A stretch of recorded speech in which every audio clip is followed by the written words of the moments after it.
Good evening, everyone. Welcome to today's webinar, Weight Management with Ayurveda. Thank you for taking time to be with us. So I'm Gaddafi from Nuffield Academy. So we at Nuffield Academy deliver high-quality continuing professional education courses and content for dental surgeons and dental support staff. So today we are partnering with Nuffield Wellness to bring you this webinar. So before we begin our webinar, there are a few points that I would like to share. This webinar will be recorded. So if you'd like to share the recording of this webinar with your family and friends, please visit our Nuffield Academy or Nuffield Wellness channels on YouTube.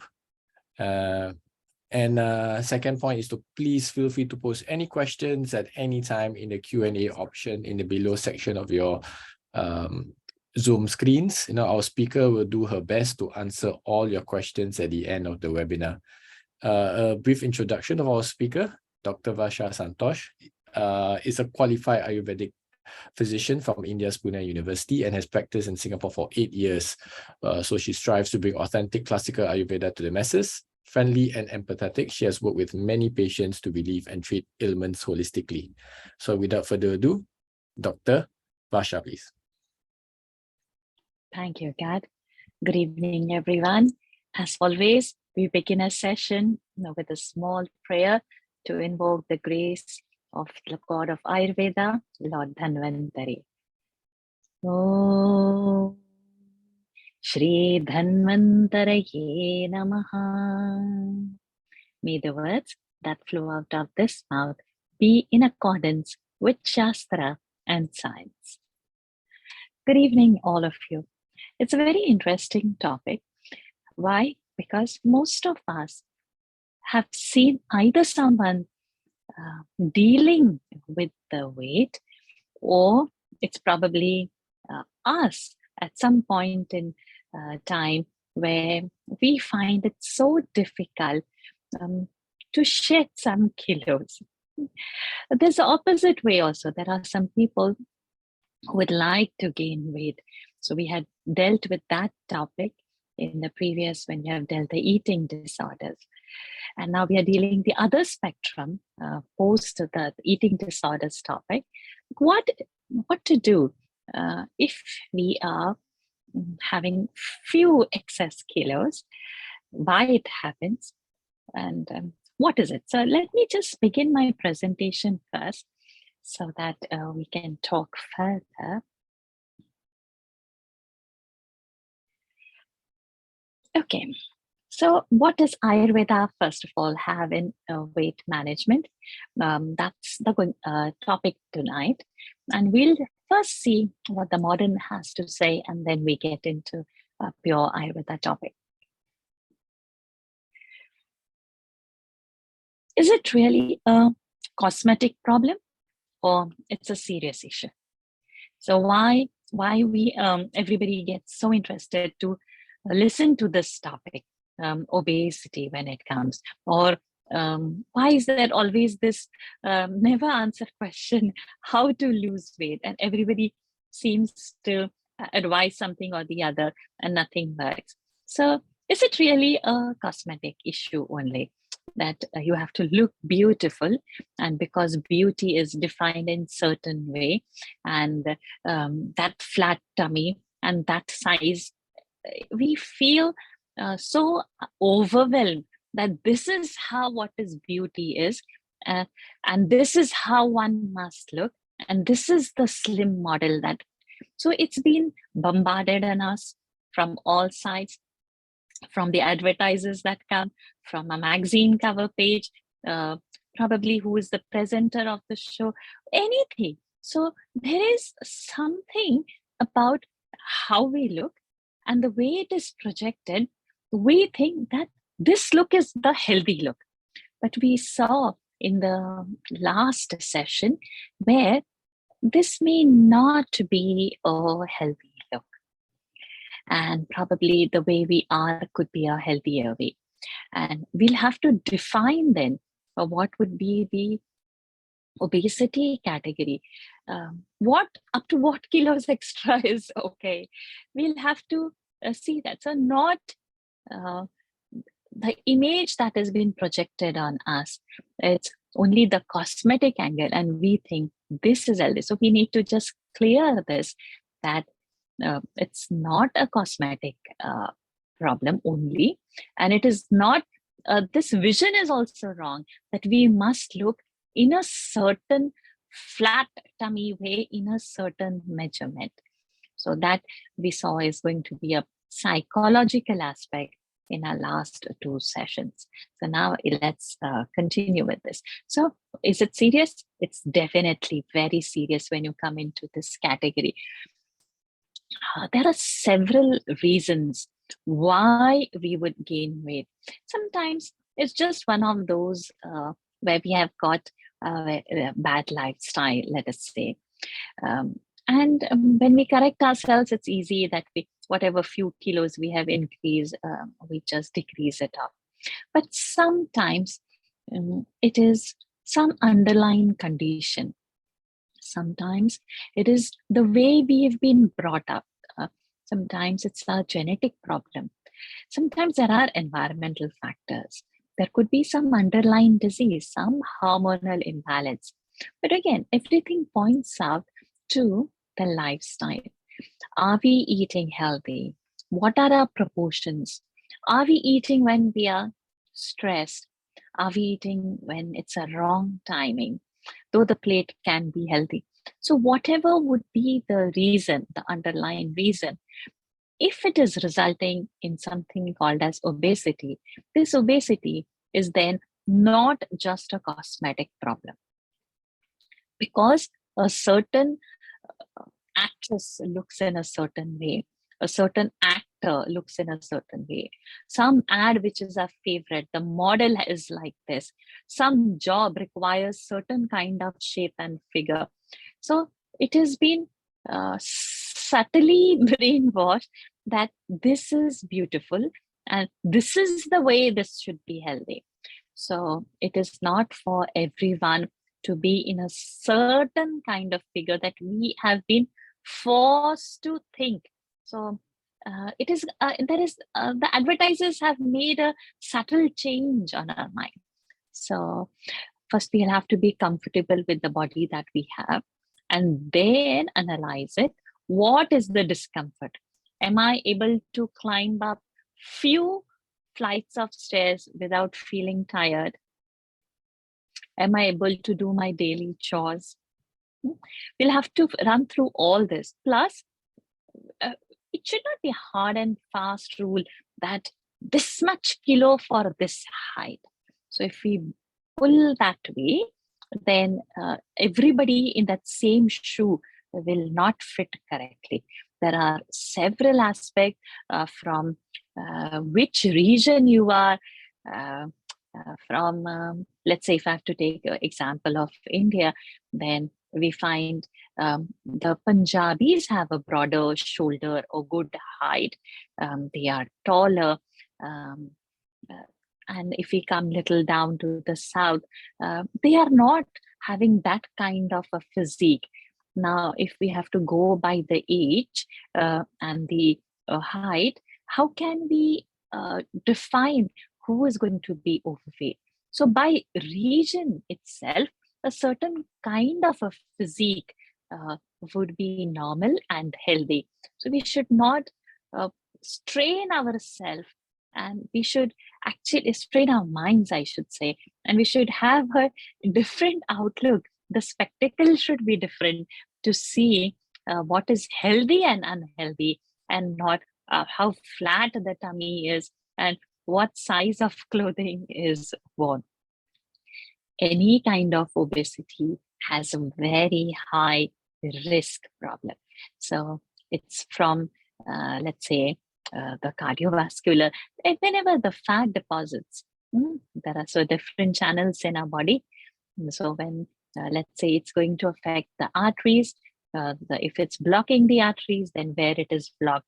If it is in the heart, then whether it's a cardiovascular problem, whether it's in the brain, whether a stroke is going to come, the cholesterol issues, the sugar issues, or certain kinds of cancers that can come, certain psychological problem. The way your fertility of the body would be, that can get affected. The joints can get affected, especially the knees with the weight-bearing joints, that can degenerate faster.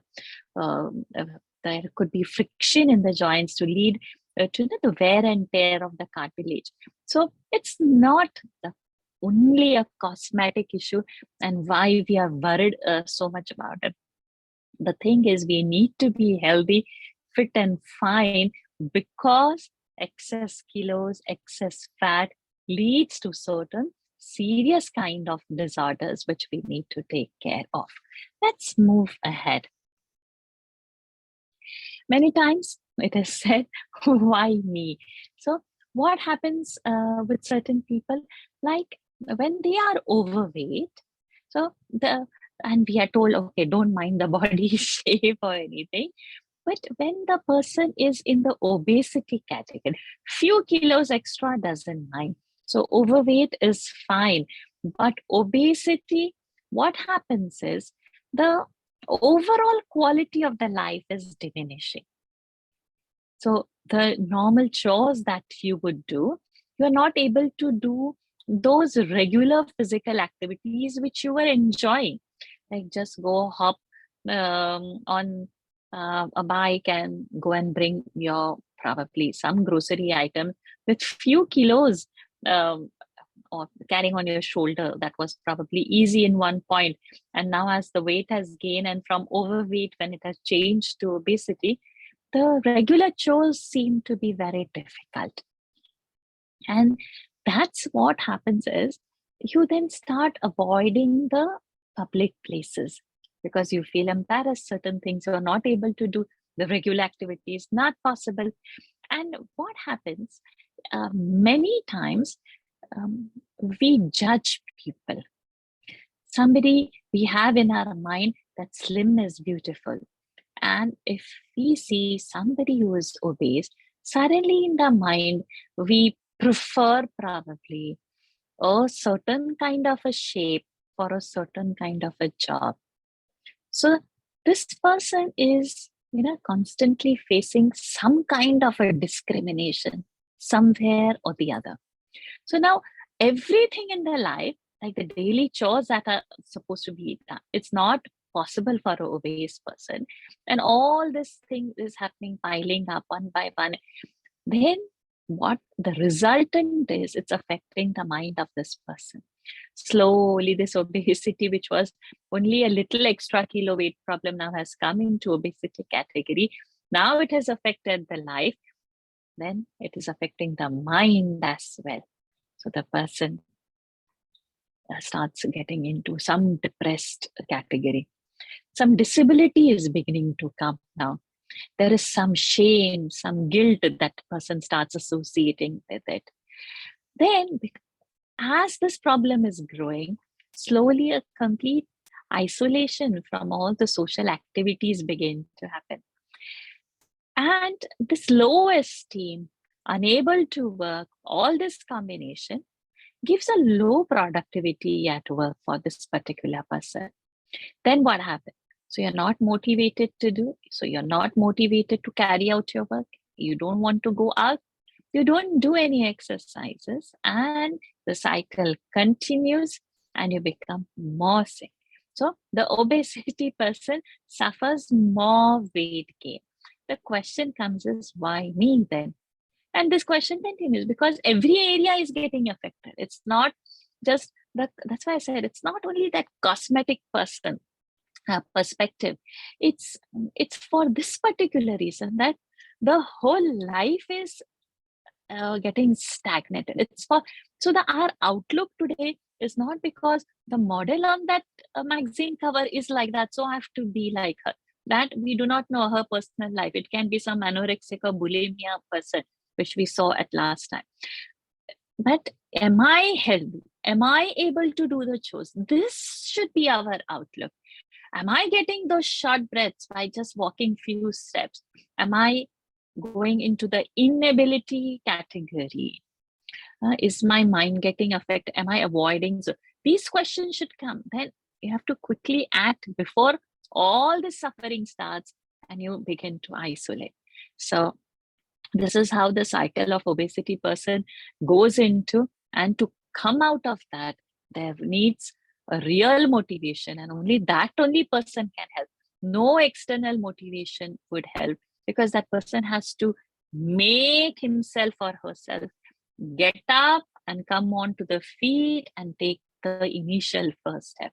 So this is like a major health issue, because it gives rise to other departments in the body, not just the physical department, the heart or the brain or the arteries or the bones. It's also affecting the mind, and it's also affecting the career. You wouldn't be able to neither work at office, nor manage your own business, nor do anything at home. Then what does that person do? So it is a serious problem. So this part we'll have to make clear, that it is not the screen cover, it's not the magazine cover page that we are looking for.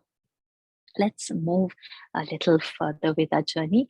So basically, it is the lifestyle. That when we talk of Ayurveda itself, is going to talk on the lifestyle aspect in much detail. I have to keep a track of time. The talk is for, I'm just going to try to do the talk in half an hour so that I can get to answer maximum questions. So it's the unhealthy diet. The unhealthy diet, we are aware so much of good diet and all, but we are tricking our mind. We cook only what is convenient to cook. A potato might cook faster, so the choice is a potato, or something to soak a grain, then to cook, then to peel, then to do. It's a long process. Or to cook, the number of items becomes sometimes a problem. We like to mix everything together, and whatever happens in one pot, it's easy.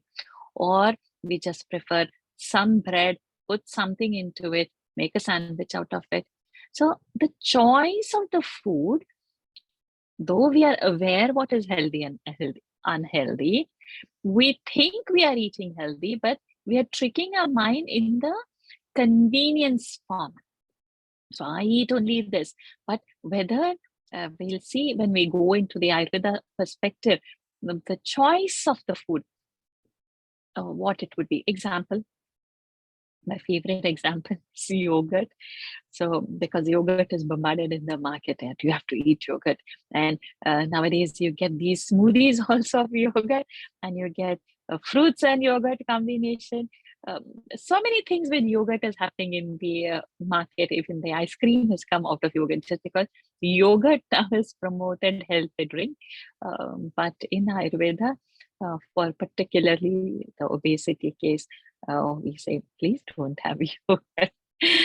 And even the other complications that come with the obesity, like joint pain, let's say knee pain knee is affected in an obese person.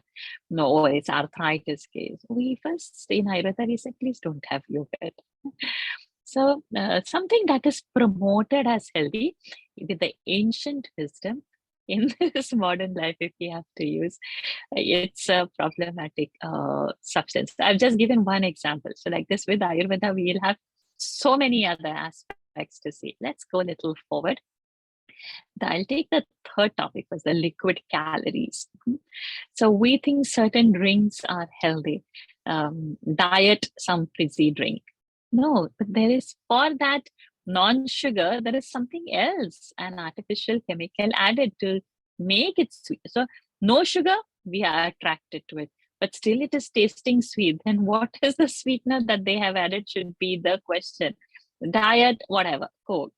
It's still tasting something. Then what is the question should arise in our mind, that without sugar, the thing should be bitter or not so tasty enough. Then what is the substance in that enhances that taste? Means some form of chemical has gone into it, some artificial sweetener has gone into it. So to whom we are fooling? So we are fooling ourselves by that label. There is no added preservative, no added sugar, and we go for such drinks. Such drinks are really high in calories. So we are consuming them. The Christmas is over, New Year is around the corner. So all the party plans are happening. Alcohol is one of the things that has a high calorie, and you think, it's just a drink. So there milkshakes have high calorie. So there are certain drinks as well, which we consume thinking that it's just a water content and it's not a fat content. Calorie content is high, definitely. And then comes the inactivity. Inactivity is like for all people like us. I also go and sit in the clinic. Office goers go and sit in the office chairs. So these days we don't have um, body moving jobs, physical work job. We just sit on the chair and one place. This is also called as a sedentary lifestyle only. You will have to work around that. How we should move our body. Maybe if you're taking MRT or a bus, don't get down exactly at where your office or your home is closer. Maybe 1 or 2 stops early, you need to get down and walk that distance. Don't take immediately. So something you will have to work out brilliantly to make the body move. Because these days, the majority of our jobs, we are not into any farming jobs. We are all into this office going jobs, which means it's a inactive. Physically, we are inactive. So we definitely on a daily basis, how to move the body, we will have to find a way. Or just get up from your, leave the chair. Maybe you've gone and said hello to somebody who's sitting further away, or you refill your water and you come, or do something, move the body, or get up and just stretch your body where you are sitting. This inactivity is the problem. Then the central obesity is what that's going to start. The waistline would probably increase, the rest of the body is smaller, but the center goes on increasing. So it's basically the lifestyle issue that focuses more. Even according to Ayurveda, for any hormonal imbalance or some underlying disease to come, the starting point is going to be the stomach. The starting point is going to be what you eat and how you move your body. Without this, no other imbalance is going to get created. So let's get into now the Ayurveda perspective. In Ayurveda, this obesity is called as Sthaulya. One name is there, Sthaulya, Stulata. Other name is, it's called as Medo Roga, where the fats are more. So it's Meda. Medas is fat. And Ayurveda attributes its causes to Avyayama, Divasvapna, and Shleshmala Ahara. So Avyayama. Vyayama means exercise.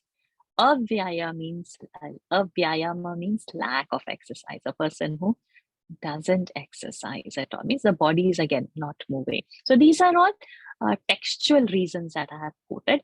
Textual reasons means, again, 5,000 year old 5,000 years ago, what was written in the original textbooks. So even that time, that means there were, see the vision, the inactivity that comes of Vyayama, people who are not exercising, was considered even in those days. Diva Swapna. Diva means day. Swapna means sleep. Sleeping in a daytime.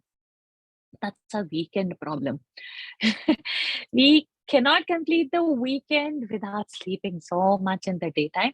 And daytime means not just the afternoon sleep. Those who get up late also is a day sleep.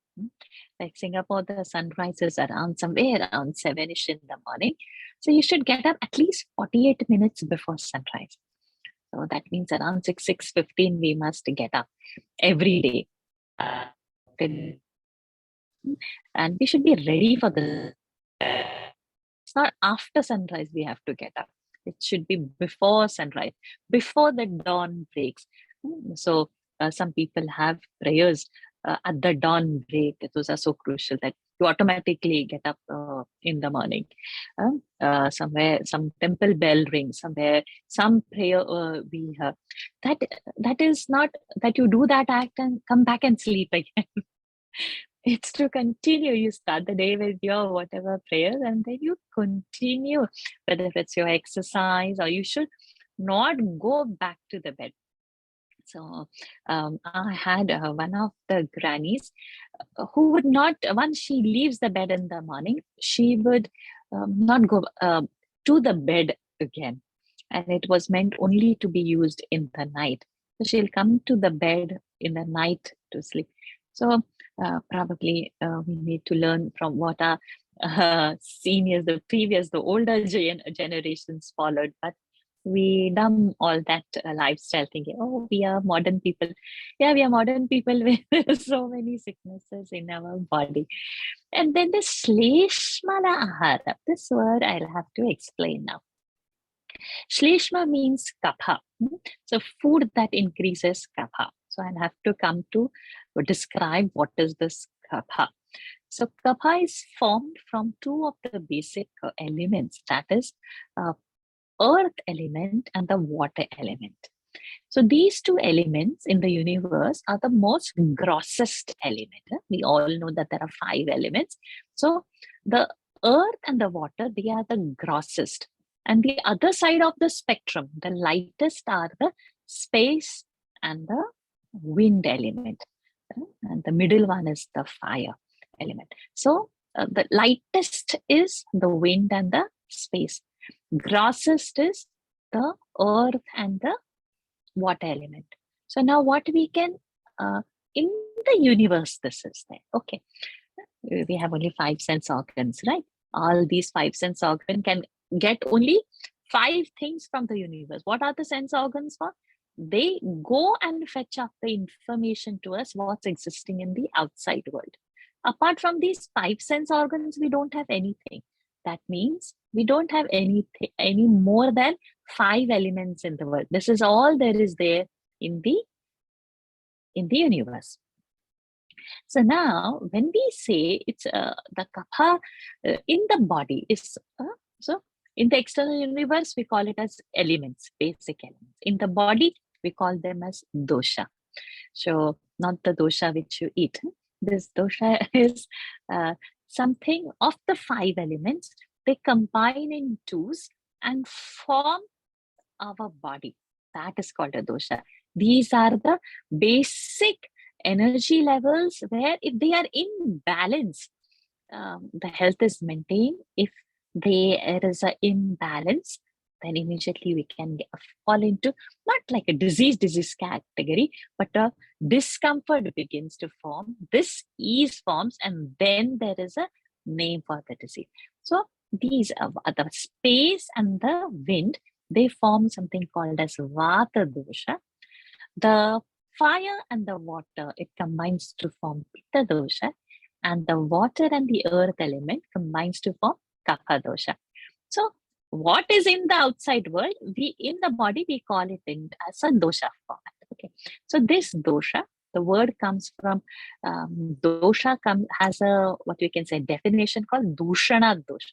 Dushana means dushayati iti dosha. Sorry, dushayati means which has got the capacity to create imbalance into others. Others in the body are who? All our blood, bones, and other tissues, material. So these doshas are getting the name doshas because they are dusha. They have got the capacity to create imbalance if there is something wrong. If they are normal, then it has got the capacity to maintain body's health. So in this kapha dosha, if we are eating food that increases this earth and water element too much in our body, now we learned that they are the grossest element. So what's going to be the impact on the body? Body will become gross. Body will become heavy.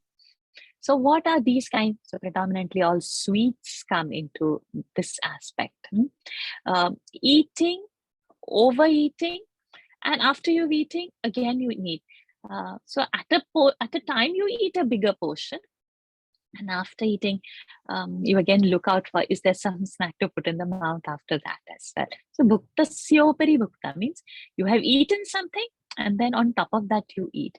That is a problematic aspect. So there are certain foods which increase kapha in the body. So we have to be very careful. If we don't want excess weight, then we need to reduce this kapha related food. Okay, let's go ahead. What does Ayurveda say about this obesity people? So in Ayurveda, if a person is obese, then the following symptoms are seen. That person gets Akshit means it's a Sanskrit word. Whole Ayurveda is written in Sanskrit and a very beautiful poetic language. So I'm just throwing some words so that you also get some exposure of how this science has been written originally. So excessive hunger. The person is the hunger cannot be satisfied, or sometimes it's excessive thirst, shortness of breath is there, excessive sweating can happen. There can be a particular odor on the body. There is a delusion, there's a confusion in the mind. There can be snoring, and there is this overwhelming exhaustion the person keeps on feeling. Now over here, I'm going to use one more word I'll introduce. Whether you remember, don't remember, doesn't matter. But somewhere to listen and keep some words are very good. We began with saying Ayurveda calls obesity as one of the name I said was Medo Rog. Okay. Now, there is one more word which I'm going to use now. Ayurveda describes that the body has got several channels through which so much things pass. It could be a nerve, it could be a vessel, and it's like infinite channels, Ayurveda says. Such channels, the word Ayurveda uses called as srotas. So it carries something, is like pipeline, we can say. Okay. In that, according to Charaka is another one very ancient saint who has written his Samhita, his scripture called Charaka Samhita, and it is divided into several parts. In that one part, which is called as Vimanasthana, in that 5th chapter, he describes 13 important such channels. So out of countless channels, innumerable channels, Sukshma means very subtle, which are not visible to naked eyes, to all the gross. Out of that, he has taken 13 channels. In those 13 channels, the 5th one is the Medo Vahasrotas. Okay, so now Meda we saw is the fat, and on this line, this Medo Vahasrotas is there. And he mentions over there the root of this channel where the things are carried, the fat substances are carried. The root of this lies in kidney and lies on the lining of the stomach. So some people translate it as omentum, some people translate it as peritoneum, but we can take it as, yes, a lining of the stomach. So it Moolam Bapavahanancha, like that, the Sanskritam. We'll forget the Sanskritam. Why I'm showing it? Because I'm not expressing my view or my idea. It is what the Shastra is explaining. So when we when Ayurveda is saying like this, what is the easiest way and first thing to come? The fat we see is the stomach. It's the central obesity, because the root place of this particular channel is the stomach. And this is the most toughest fat to go. It will be the last one. Probably the hands and legs, you will start losing weight. Everything can be fine. But this tummy to come down is very tough, because the root of this particular channel is situated in the stomach area. So stomach, I'm not meaning the anatomical, the J-shaped sac. No, stomach, I'm saying the whole quadrant where we put our hand and call this is the stomach. I'm saying of that, the entire physically what you say, and not that the internal organ. So when it's only the fifth, so now if there is a blockage of this channel, the resultant other things that are going to come out of it are also going to get blocked. And that blockage is inhibiting the flow of the wind. So if the regular wind doesn't flow, that means it will flow in the areas with more pressure, more power, creating more imbalance in the body. This was just one perspective I'm trying to put. Now bring in your mind a fire. If you're lighting a fire, let me maybe you've lit a branch, a twig. What do you do first? You try to fan it, right? What happens when you fan that fire? Why do you fan that? Because you want to kindle that fire. So when these channels are blocked, the vatas, the wind's flow is obstructed.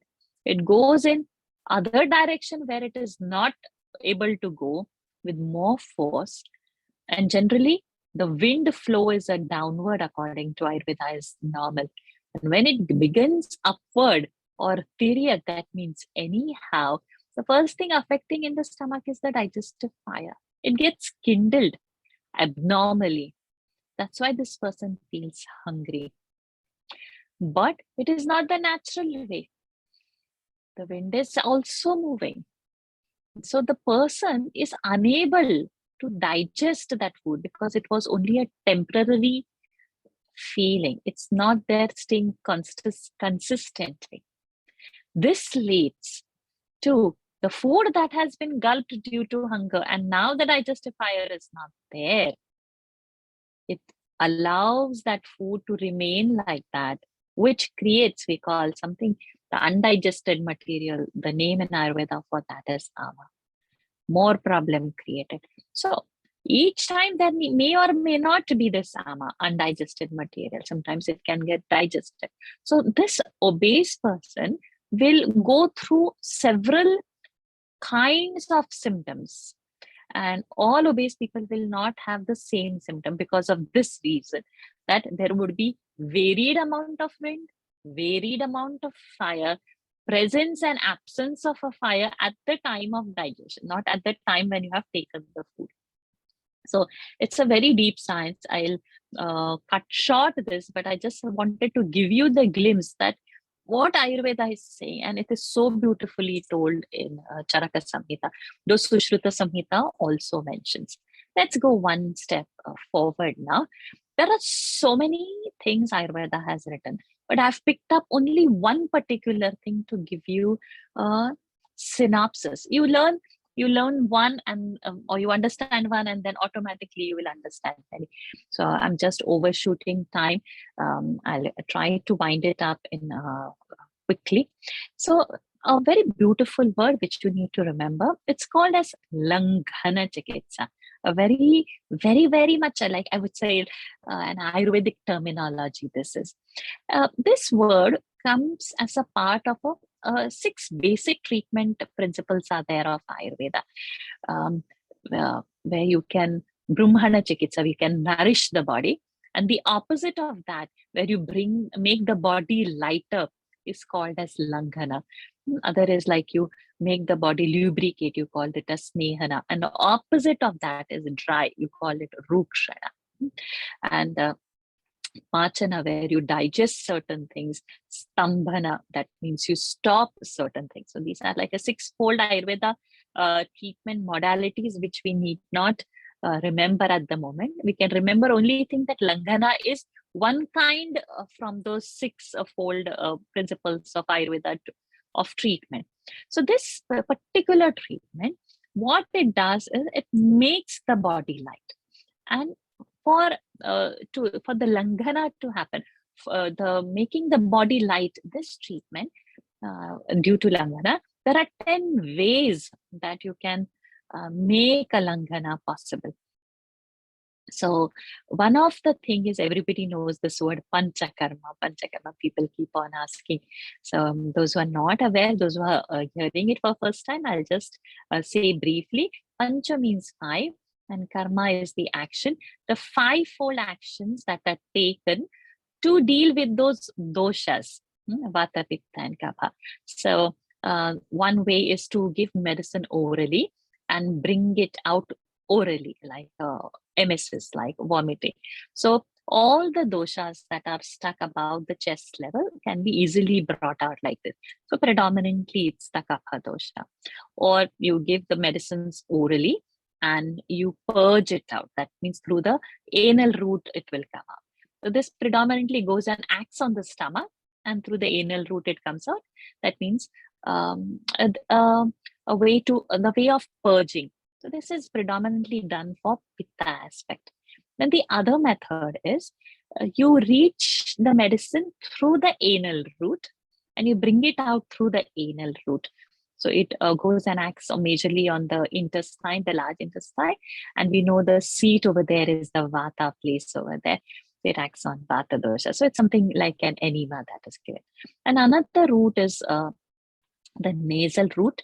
You give medicines through the nasal route and bring out through the nose. In Ayurveda, the nasal route is called as the door to the head. And for all the diseases above the clavicle bone, it's easy. Above your shoulder bone, this blade, it's the neck blade, this collarbone. So that treatment works fantastic. So these four treatments are amongst the Langana Chikitsa. Then what happens to the fifth? Fifth is not taken as a Langana Chikitsa. That is blood letting out. We call it Rakta Moksha, where several things can be used. And one of the way is using the leech therapy. So there are now four things. And then the sixth is like controlling the thirst. Marut is exposure to the wind. Atap is exposure to the sun. Pachana is like you give medicines orally to digest the undigested material. Upavas is you make the person fast in a certain way, and Vyayama is to exercise. So these are tenfold methods where we need to adopt either all of them one by one in a certain sequence, to what extent, in what span of time. All this is a very good Ayurveda doctor's discretion for the patient who is come in front, how to adopt these techniques. So it's not for an individual person's knowledge, because there are several factors that we need to analyze. But these are the modalities given by the text, that how we can treat a person to make him feel lighter. Okay, so if the Langana happens good, what would be the best symptom? The first is the digestive fire stabilizing. So it will kindle it correctly. It's not an artificial kindling through a hyper wind activity in the stomach. So undigested food material, that ama will get digested. So that means the metabolism will get rectified. That means what happens? Whatever the blockages of these rotasas, of these channels are there, it would get removed, because undigested material is getting digested. Then that will bring the lightness and the sense of healthiness to the body. Once this is happening, the digestive system gets strengthened.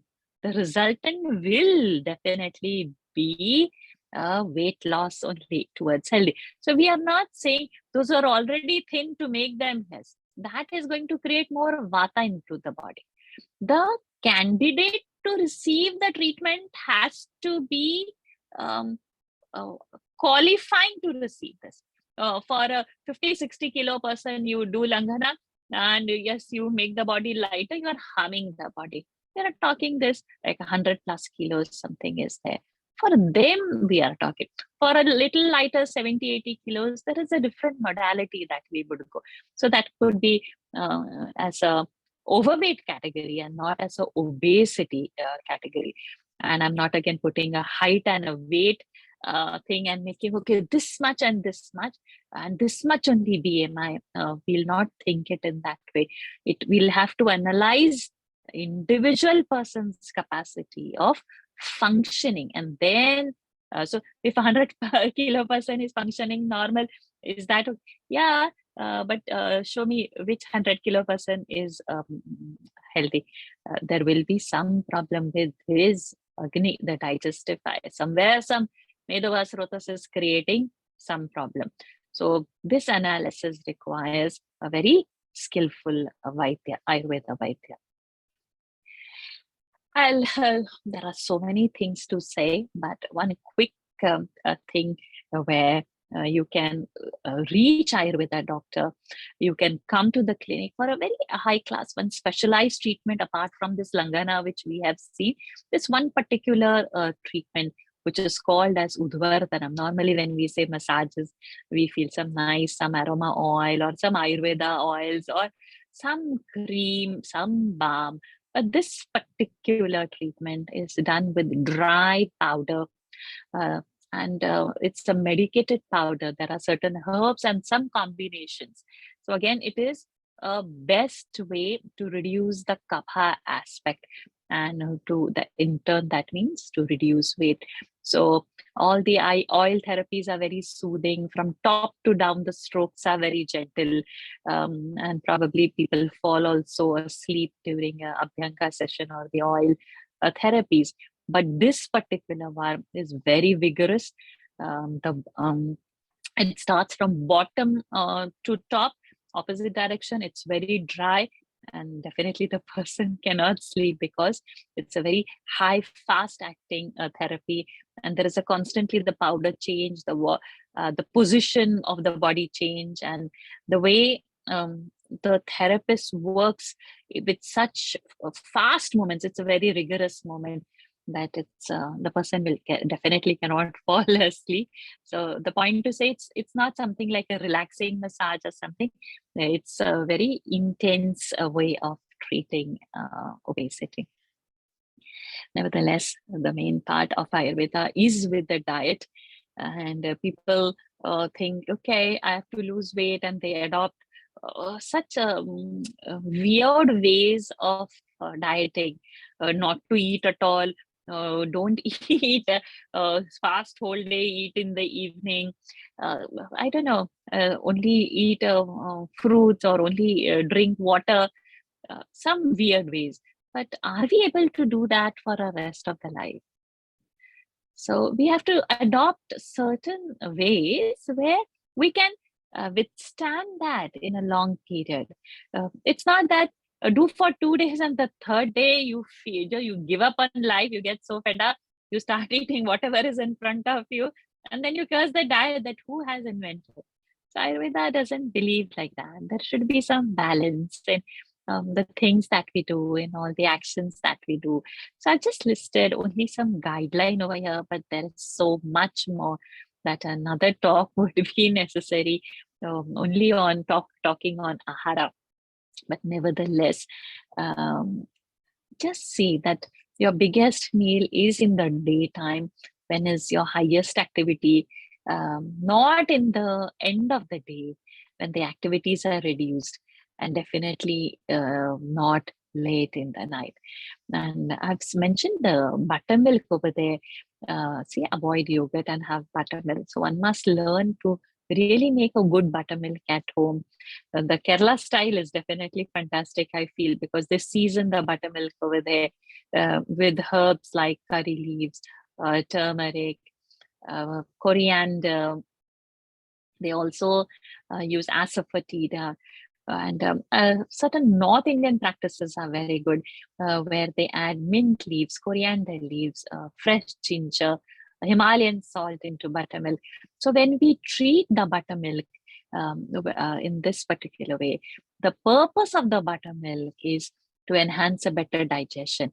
If whatever we eat is processed well, assimilated well in the body, and excreted well, there is no chance of blocking our Medovaha Srotas. And of course, just prefer warm water to drink. There are people adding too many things into the water, and there is too many teas that are set out in the market. We don't need to have so many kinds of teas. Plain warm water is the best way as a drink, I would say. Okay, let's go ahead. Needless to say, adopt to some form of exercise that suits you. Ideal things will be so many, huh? You okay, it's a 2023 round the corner, New Year's resolution. Okay, I have to treat my obesity, sign up a gym. And then what happens? That enthusiasm dies down. So please don't sign up anything anywhere. Sign up with yourself inside that this is not for anybody. This is my commitment to myself. And let me do small step at a time. We all know how much is our capacity. We need not prove it to the world. Okay, or prove it to a friend. You do so many squats, I can do so much. You can lift so much weight, I can do so much. You jog so much, I can run so much. This will again create a mental imbalance.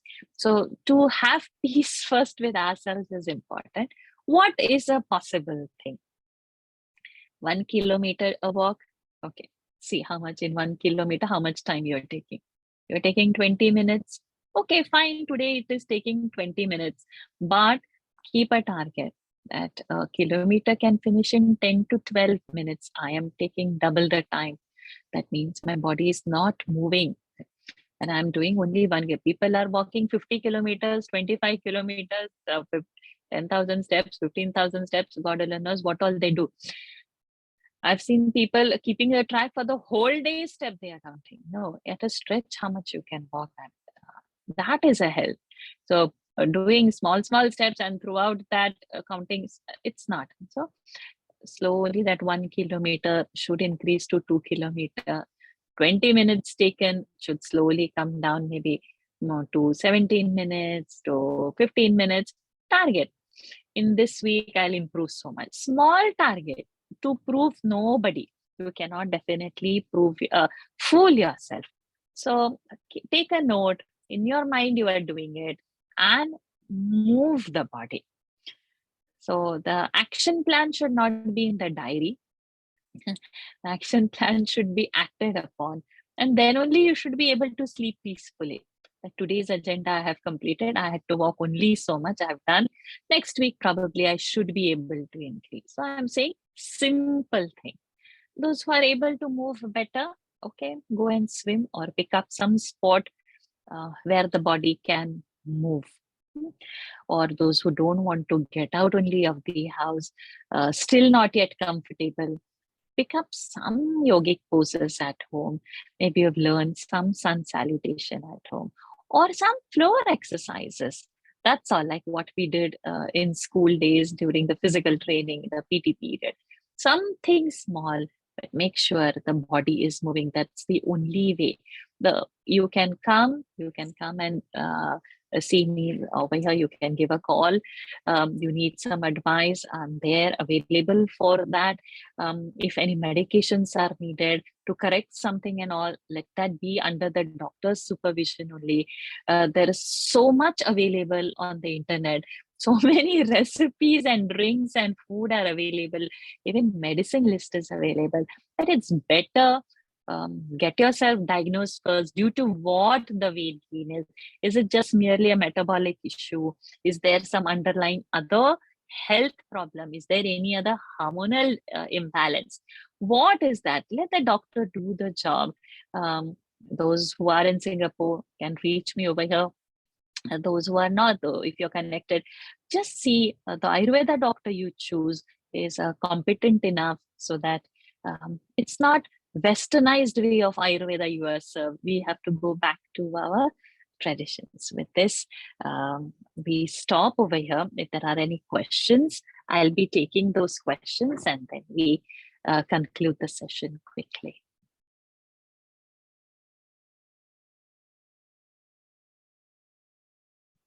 Any questions?